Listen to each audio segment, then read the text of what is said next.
Magandang hapon sa iyo mga netizens.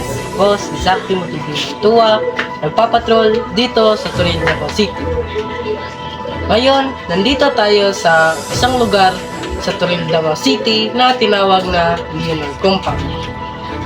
At ngayon, may tatanong tayong netizens ukol sa pamumuhay nila dito. Magandang hapon po. Anong pangalan niyo? Ako naman, Iko. Lita Bunta, Ilang taon na po kayo? 58 years old. Ngayon, may tatanungin lang ako. Bakit niyo naisipan na maninirahan dito sa lugar nito? Kasi Iko, accessible itong lugar namin sa lahat ng bagay. Example, magpunta kami palengke, pwede lang lakarin, punta kami sa mall, pwede lang din lakarin. Punta kami sa, gusto namin kumain sa labas, pwede lang din lakarin. Kaya malapit lang. Opo. So, ba't niya naisipan dito tumira at hindi sa syudad? Kasi ang syudad naman medyo malayo na para sa amin. Ang trabaho ng husband ko andito naman.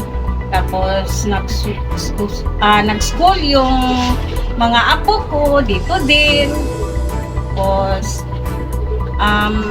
hindi naman kailangan magpunta sa city kasi mas okay naman na dito ka na lang. Kasi sa pollution mas okay din dito. Parang mas peace, ganun, yung hinahanap nyo. Hindi naman sa mas peace, kasi peaceful man din yung city. Mas tahimik din dito kaysa city. Okay. So, ano ang hindi mo nagugustuhan sa lugar natin? Hindi ko talaga nagustuhan sa lugar nito is yung road namin papunta sa loob, sa papunta sa house namin. Kasi, masikip, naintindihan ko naman kasi nirelocate lang kami dito. Binigay lang din yung road para sa amin, para may daanan kami palabas at papasok. Okay. Thank you po. Bye. At yun nga po mga netizens, madaming naninirahan dito sa Toril dahil malayo sa syudad.